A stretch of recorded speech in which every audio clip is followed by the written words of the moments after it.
Hello everyone, this is George Bokos, producer engineer here at Grindhouse Studios Athens.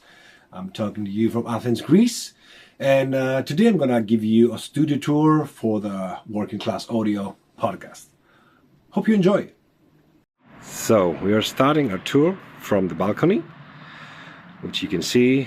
It's a great view that you can relax during the sessions, having something to drink, your coffee,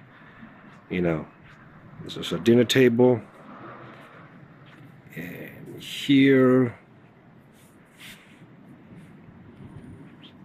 and we're moving.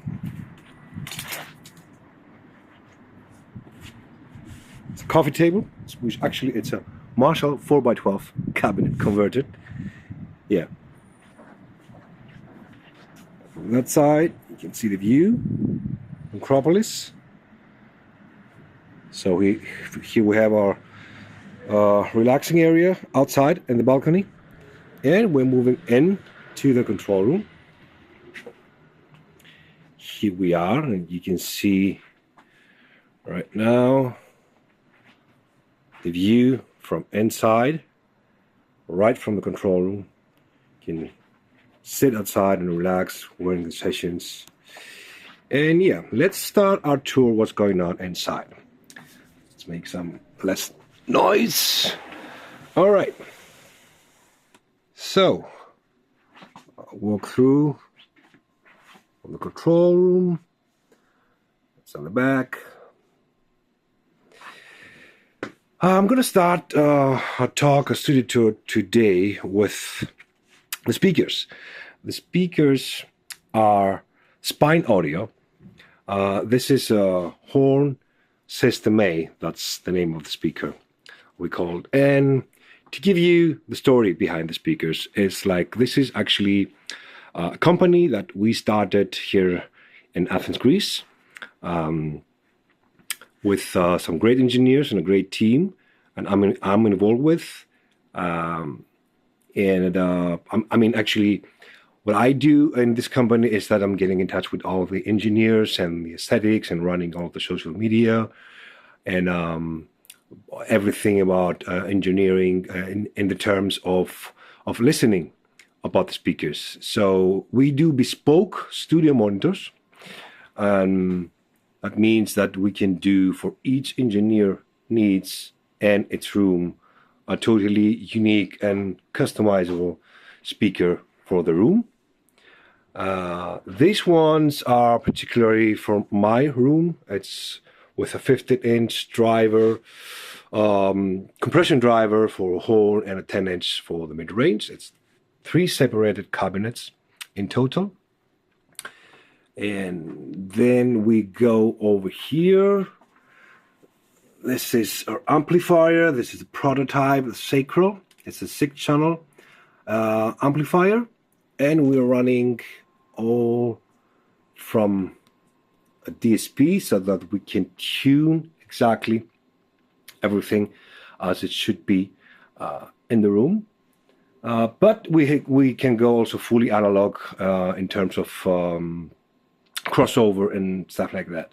So yeah, these are the Spine Audio horn System A. There's a different various configuration that they can do. They can be built upon request with even with an 18-inch driver or a 12-inch and then an 8-inch for the mid-range. Instead of a horn, we can do also the with a tweeter. And yeah, so this is my main monitoring setup.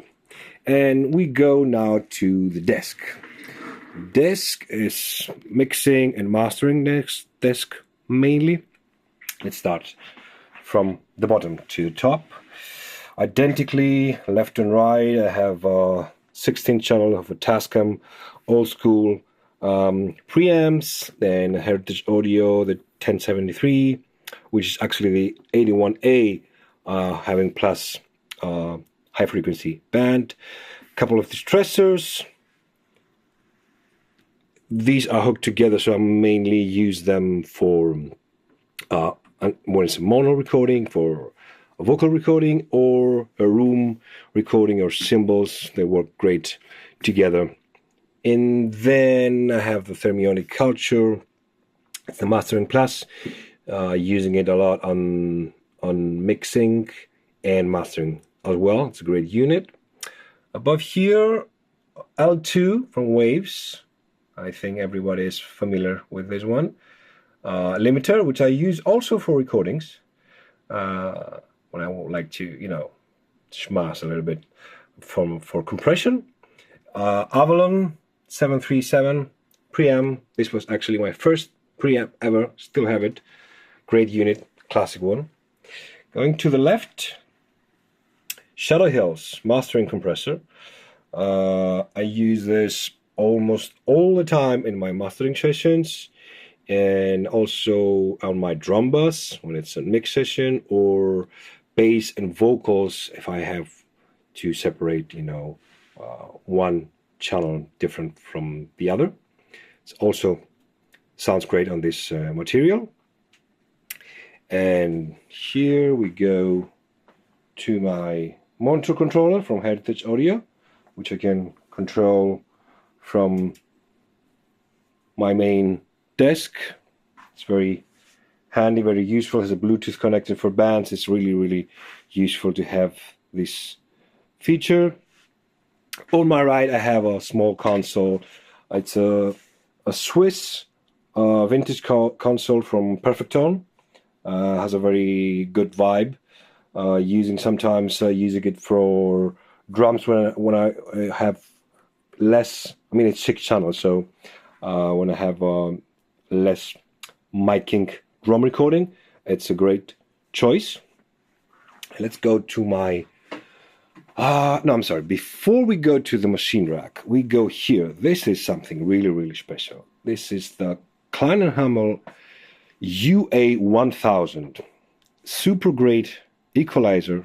Very, very unique sounding. And also unique in the terms of the how you use it. You can just select, frequency and boost or cut, or you can select the whole curve from 60, let's say, to 13K, and same goes for the low band, high mids, highs. You have a low cut. This was actually made back in the days for vinyl cutting. This just, it's huge. It's built like a tank, Germany made, and it's just left and right. So this is a stereo unit, and this is something I'm using a lot on my mastering session, and on mixing it leaves on my drum bus, and again sometimes on vocals and guitars as well. But there's no limitation. You can use all this gear in any task that suits the needs of each project. And we're moving here to my main rack, which contains, actually, starting from the top, it's the unit from the Heritage Audio. We have the Olo Audio headphones for reference when I'm using headphones. The Tascam unit, just use it sometimes, so although you might not believe it, but it has a character, just still using it sometimes. So the DBX, as I told, my main computer system with TC Electronics metering. I'm running Pro Tools, going into Avid HTX, and underneath I have a couple of old 192s. Just I needed some extra channels. You can find those pretty cheap these days. So it's a great choice of converters. Thousands of records have been done with them. So I'm happy with this. Is actually the machine rack. Again, another view from the control. Sunny day. The nice thing about the studio is that there's daylight, so that helps, in my opinion, in the vibe and the creative process a lot, instead of having all day just only electricity, light, being in a basement and stuff like that. Let's move on the back. Here I have my guitar racks, and everything is connected to the live room, which is going to be later. I have all my heads here connected. We're starting from the left rack. This is something really unique. It's an old Cinemecanica amplifier built for cinemas back in the days, and it's converted by a Greek technician, Tsakiridis devices, into a guitar amp. It's just a power amp, so I'm plugging my pedals right there, and sounds beautiful, pure, nice tube tone. Over there, preamp from Hellbeast Design, the better preamp, tri-axis, classic Mesa Boogie sound. They are discontinuous at this point, so I'll still keep this in my rack. It's super, typical Mesa Boogie sound. A Geloso. It was, forgive me about my pronunciation, it's sometimes weird to explain in the best words possible. So that's a tube power amp from the 50s, from an Italian company, high-end company, great sounding vintage amp. And again, one more, that's from Boyer. It's actually kind of JTM Marshall sounding. And one more Geloso tube amp.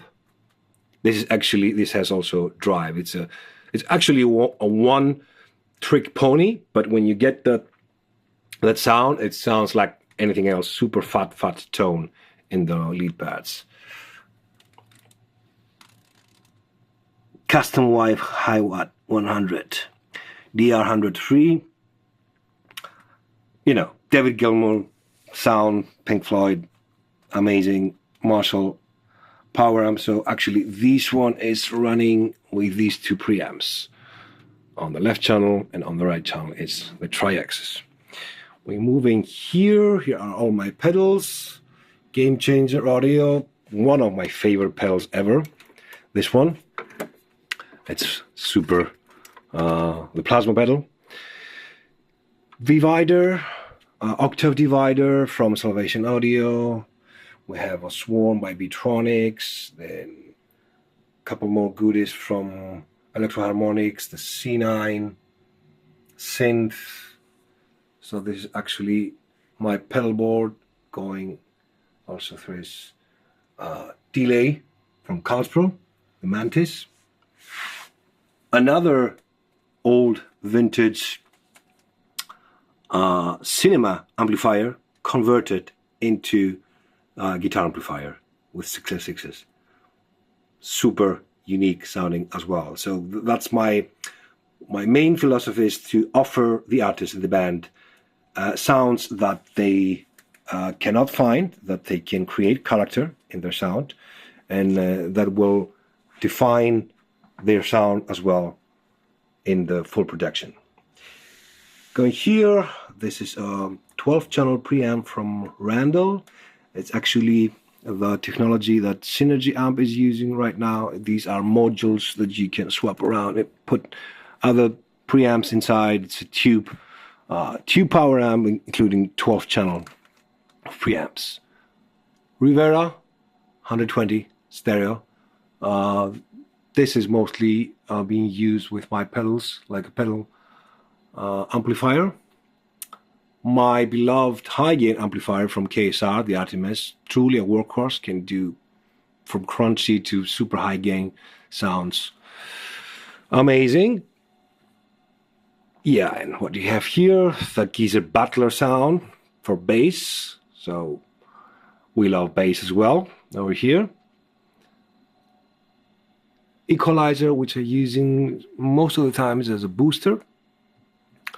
So it's not like, instead of having a tube screamer, this is actually my boosting machine. And tuner, a Crybaby, a Rock Crybaby with various sounds that you can use during the recordings. And everything is connected right here. But before we go here, let's talk about the last time I have in my chain. It's an Ecolab German amplifier. I think this guy love it as well. So this is, everything is connected here. It's actually my patch bay about all the amplifiers going right here into the Ampede. And all my camps that I have inside the live room go here.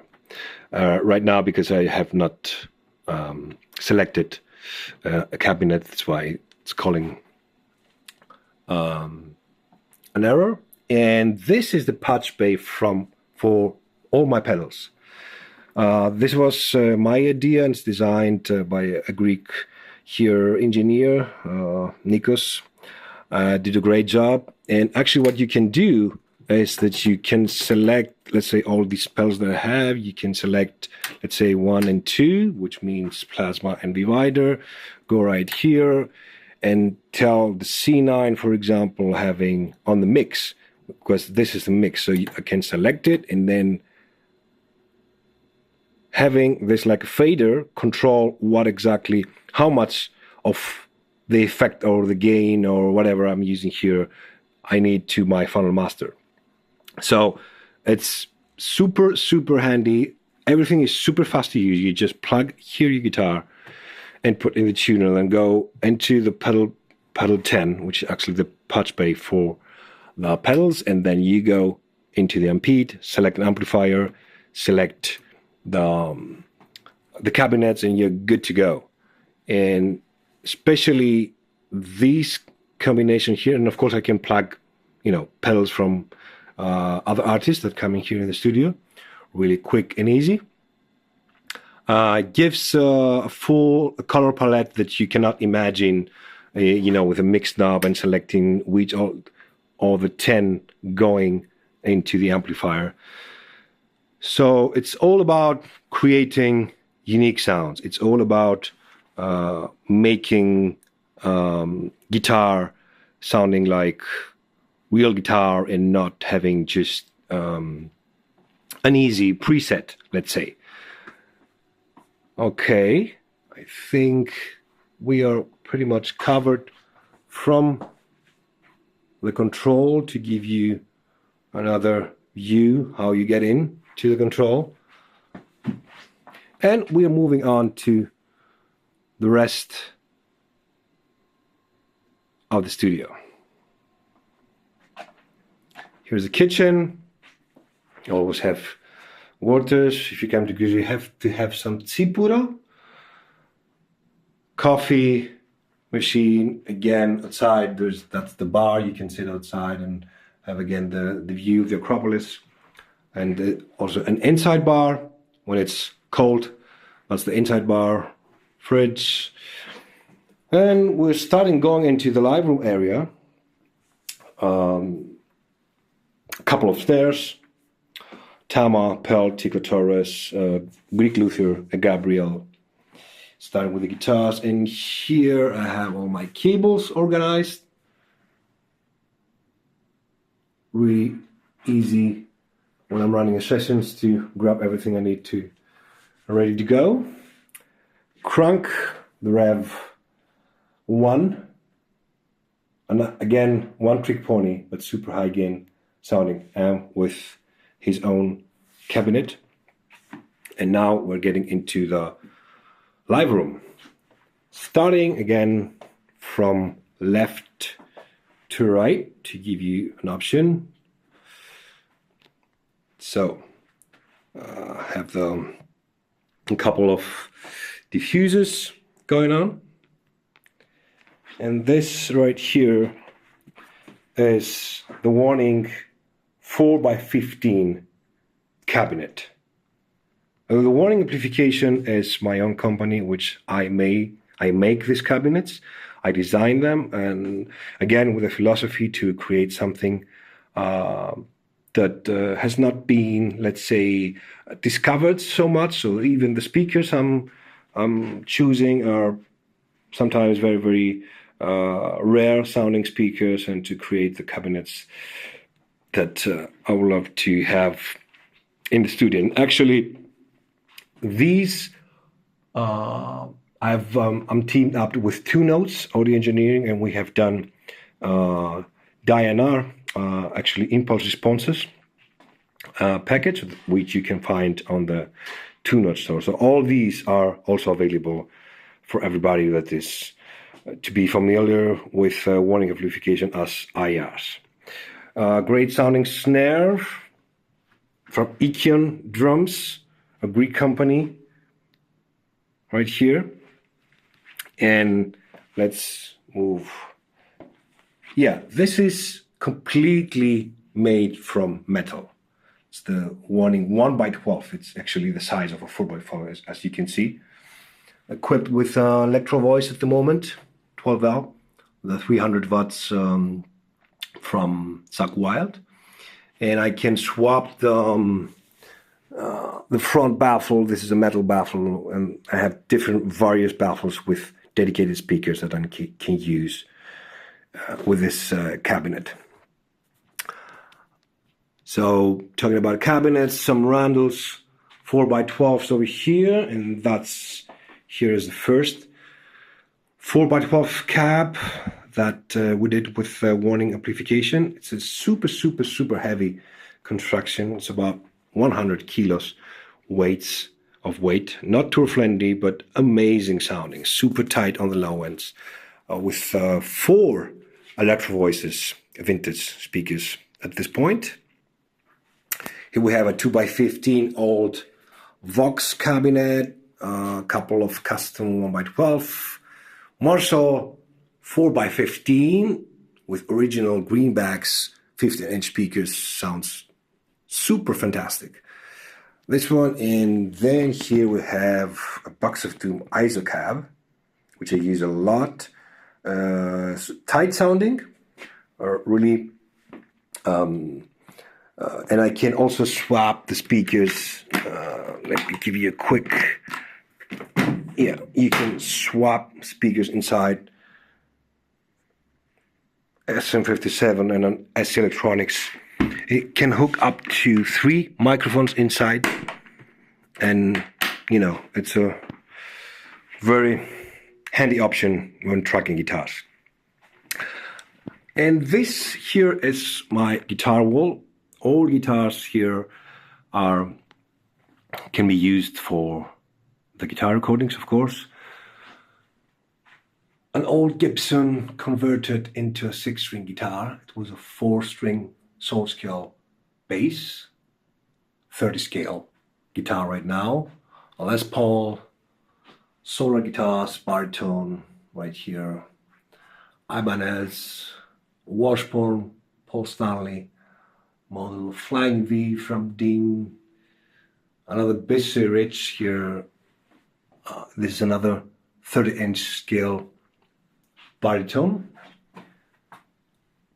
Baritone Fernandez right here. Flying V, custom one, 7-string, 5-string solar bass. A Tele from a Greek luthier, Buton. 8-string guitar, Fanfret from Hapas, German company, amazing sounding instruments. Squire, fretless converted 7-string guitar, and a Silvertone vintage one with a couple of Charlie Christian pickups. Flying V again from Dean, metal sound with EMG pickups.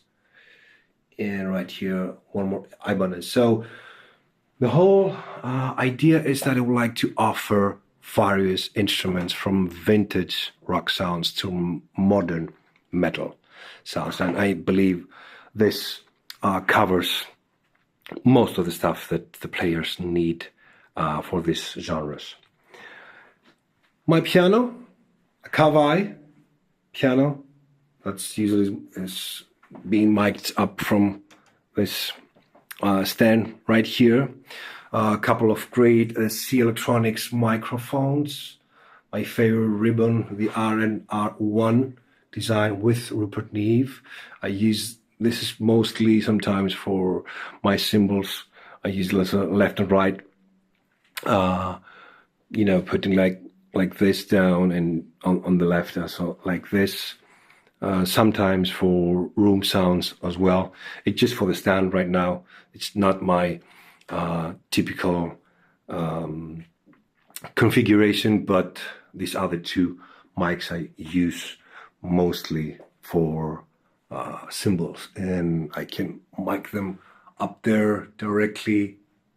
That's my gobo above the drums. I put drums over here most of the times to give you an idea right now. Yeah, this is my gobo, and I can mic everything from above with stands over there.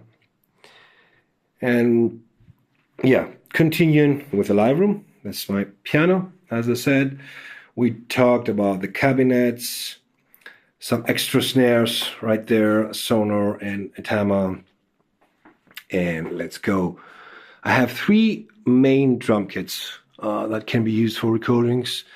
It's a tama performer double kick with 8, 10, 12, 14, 16, and 18-inch floor tom. So I can cover pretty much everything with the typical sizes of drum recording with this drum kit right here. Then 28-inch Ludwig vintage kit with a 13-inch tom and a 16-inch floor. It's sitting somewhere over there. And at the end, this is a vintage Asba stainless steel kit. And I have an 18-inch floor tom and 14-inch tom over there. Some extra hardware for the drums and cymbals. A lot of cymbals.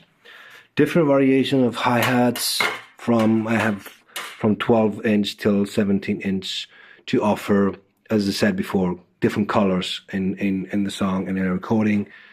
There's over around 25 different cymbals available in the studio. Meinl, Istanbul, Pasty, all the great sounding steel ones that you can find around. So, this is the live room.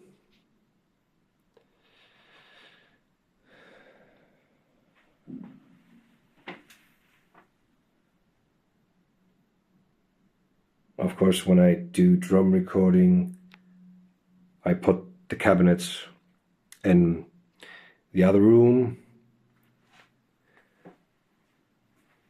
Again, you can check out the warning IRs as well if you like to be more familiar with how these things sound. And one more baritone Fernandez guitar. I believe that if you want to go low-tuned, the baritone is the best way to go because it has the tension the strings need and the attack. So even when you tune low a guitar, it's not gonna sound muddy like a typical 7-string when you just are on the 25.5 scale. So I have a variation of different baritone guitars to offer that sound. And yeah, let's go around one more time. Again, also from the live room, you can sit outside. You see, it's a great day. It's another amplifier to be converted into guitar amplifier someday. And I have some more mics over here and drum stands. Talking about mics, again, the bar. Have my mic locker over here organized.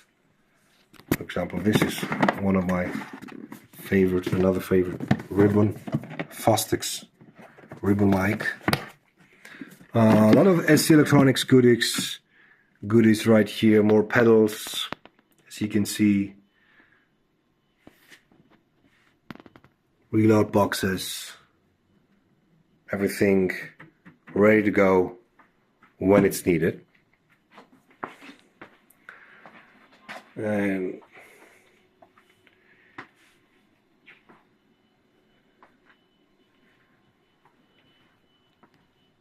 from the main monitoring system from Spine Audio,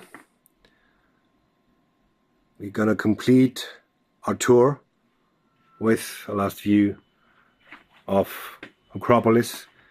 So I really you enjoyed this tour, everyone. I would like to thank once again Matt from Working Class Audio that having me on his channel, and I wish everybody a great day.